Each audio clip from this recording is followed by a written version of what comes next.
You are gripping the heated, hand-stitched leather steering wheel of a brand new $92,000 GMC Sierra Denali Ultimate.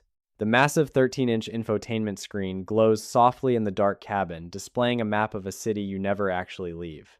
The premium Bose audio system is playing your favorite podcast, and as you sit at the red light, you physically look down, literally and figuratively, at the person sitting next to you in their little Honda Civic. You are elevated.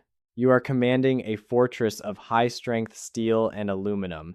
You feel successful, rugged, and completely in control of your destiny. But then the light turns green, and reality sets in. You are driving this 3-ton monument to blue-collar labor to a climate-controlled office building where you will spend the next 8 hours typing emails, sitting in ergonomic mesh chairs, and attending Zoom meetings. Your hands do not have calluses. Your boots have never seen mud. And the 5.5-foot cargo bed of this incredibly capable, heavy-duty machine has hauled exactly 2 things in the last 12 months. A set of golf clubs and a flat-screen television from Best Buy. You are participating in the greatest financial optical illusion of the modern American era.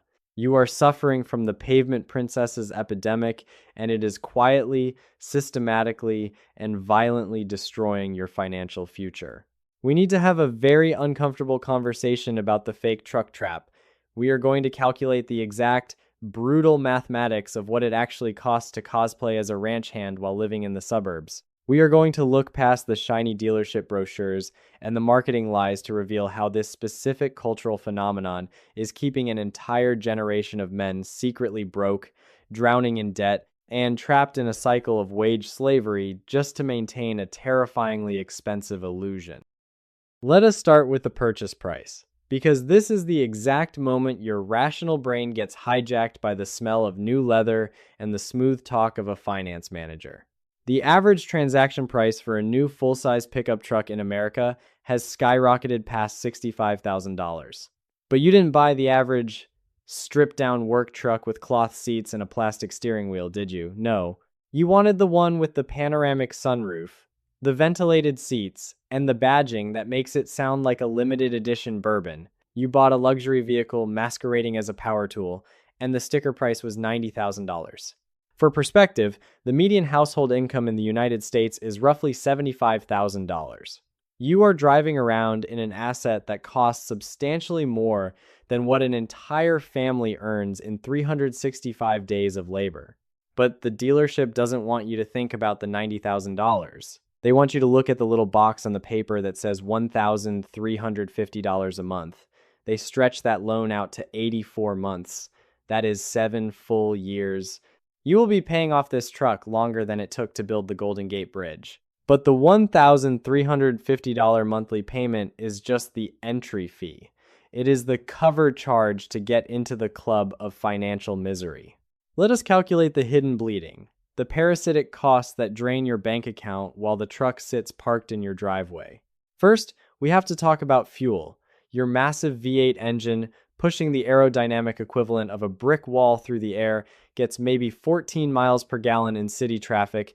A standard, boring sedan gets 35 miles per gallon. If you drive the national average of 15,000 miles a year, and gas averages around $3.50 a gallon, your truck demands $3,750 a year just to move. The sedan requires $1,500.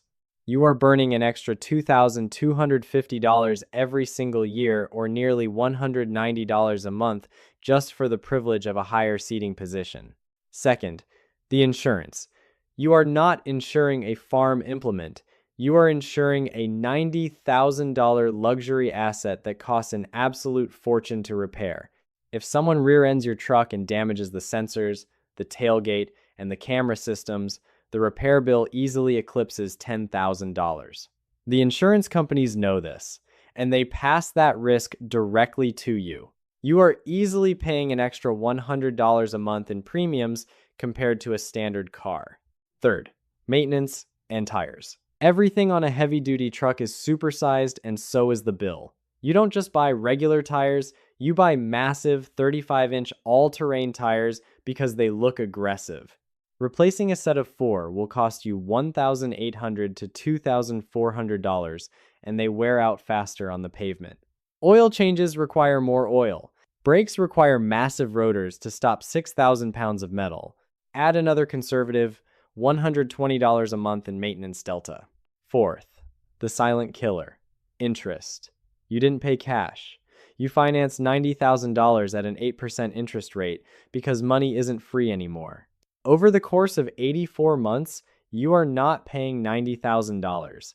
You are paying over $27,000 in interest alone. You are handing a bank enough money to buy a brand new Honda Civic purely for the privilege of borrowing their money to buy an asset that goes down in value every time you turn the key. Let us add up the real monthly cost. Your $1,350 payment plus $190 in extra fuel plus $100 in extra insurance plus $120 for tires and maintenance plus the massive registration fees. Your actual out-of-pocket cost to own this truck is hovering right around $1,900 every single month, nearly $2,000 every 30 days for 7 years.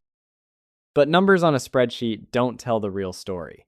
To understand the true devastation of this purchase, we have to stop talking about the truck and start talking about what the truck steals from you. Because that $1,900 a month does not exist in a vacuum. It is an apex predator in your financial ecosystem, and it eats everything else in your life. Let me introduce you to Dave.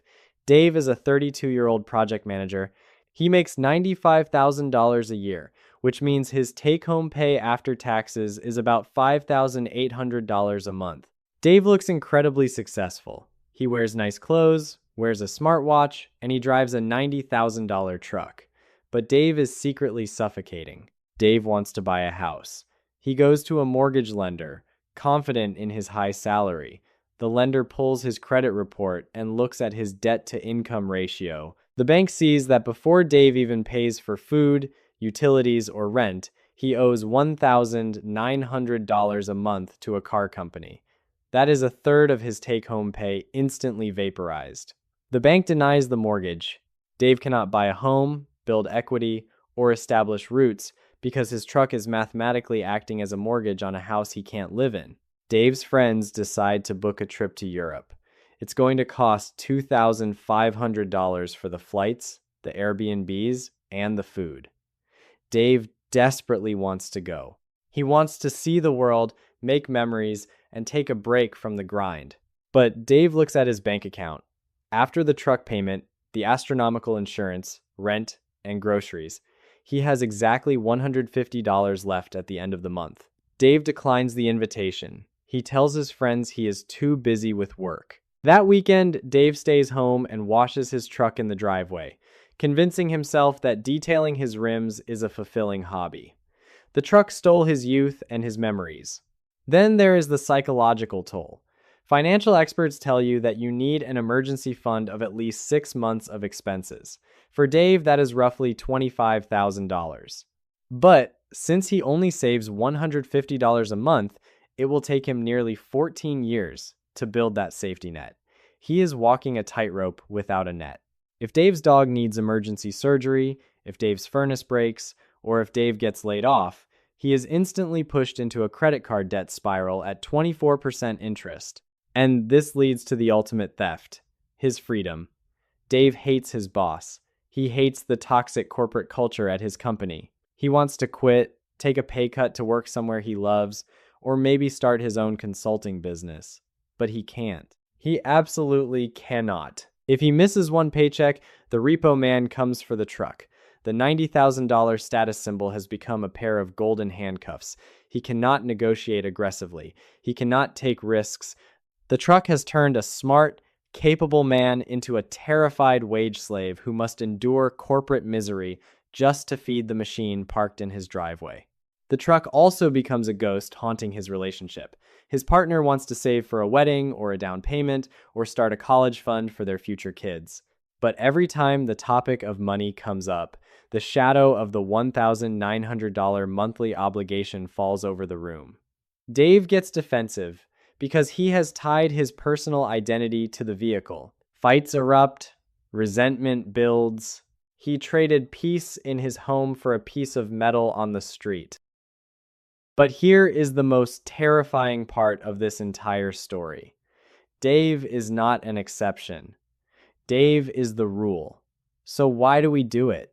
If the math is so catastrophically bad and the lifestyle consequences are so miserable, why do millions of men willingly sign these contracts? First, we have to acknowledge a psychological trap called hedonic adaptation. Human beings get used to things very quickly.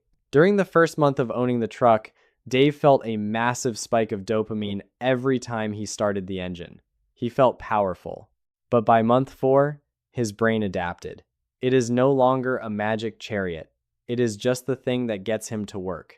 The emotional high completely flatlines, but the financial devastation remains at maximum intensity for another 80 months. You are trading permanent financial stress for a temporary emotional high. Second, you are fighting against billions of dollars of Madison Avenue psychological warfare. The automotive industry has executed one of the most brilliant marketing campaigns in human history. They have successfully convinced American men that their level of masculinity, their competence as a provider, and their value as a human being is directly correlated to the towing capacity of their vehicle. They show you commercials of trucks pulling massive boulders, driving through raging rivers, and conquering mountains. They are selling you the identity of a rugged pioneer. But the reality is, you are a guy in khakis sitting in stop-and-go traffic on Interstate 405. These trucks are the ultimate modern Veblen goods. A Veblen good is an economic term for a luxury item where the demand increases as the price goes up, simply because owning it signals extreme wealth and status to other people. You are not buying a tool for transportation. You are buying a $90,000 billboard that screams to your neighbors, "I am doing great!" Even though behind closed doors, you are having a panic attack about making the payment. And the rationalizations you use to justify it are pathetic. But I need the truck to haul stuff, you say. Be brutally honest with yourself. Look at your calendar for the last year. You needed to move a mattress once. You bought 3 bags of mulch from Home Depot twice. You could have rented a commercial U-Haul truck for $29.99 for the day. You are spending $22,000 a year to solve a $90 annual problem.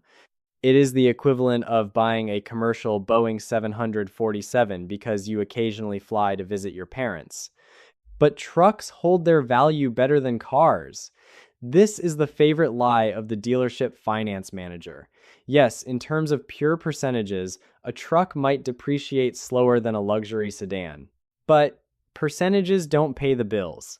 Absolute dollars do. If a $90,000 truck loses 30% of its value, you just lost $27,000 in equity.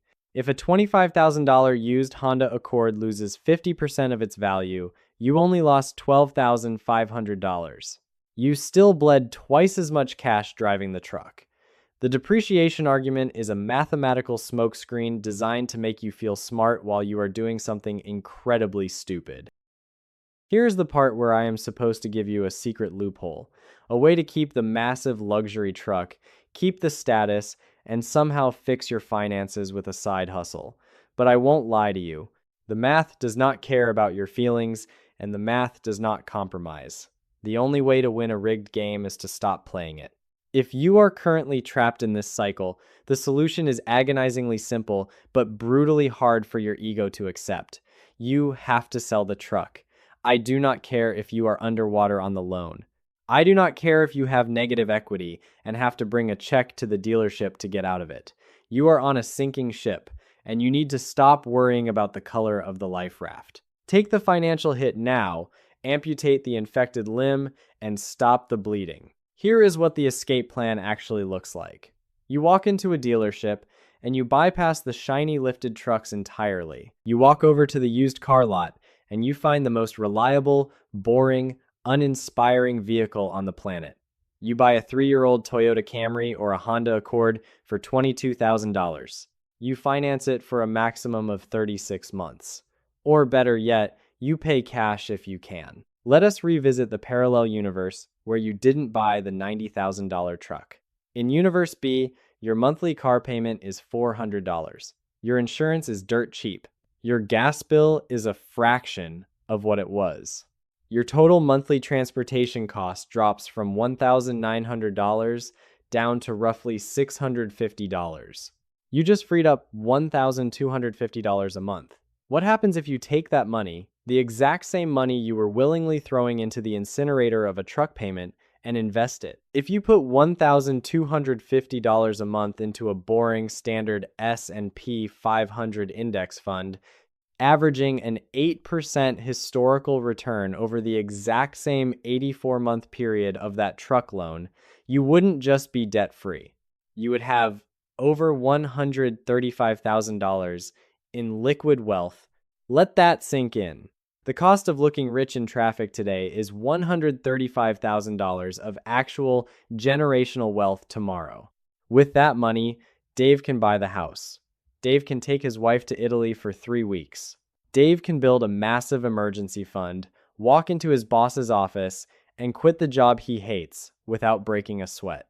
When your buddy pulls up to the barbecue in his brand new, financed to the eyeballs F350, and he makes a subtle, mocking joke about your boring used sedan, you won't feel embarrassed. You will smile. Because you know the secret. You know his pulse races every time he opens his banking app. You know he is one corporate layoff away from total financial ruin. You know his stress levels are through the roof. Cars are not investments. They are not status symbols. They are depreciating pieces of metal designed to move your body from point A to point B. The truck lobby has successfully convinced millions of men that driving a sensible vehicle makes you less capable and less masculine. It is fiction. Total fiction.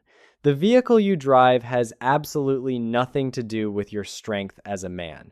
It has everything to do with your financial literacy. True power is not a V8 engine and a towing package you never use. True power is having zero financial stress. True power is having a positive net worth. True power is having options in your life. The truck is a trap.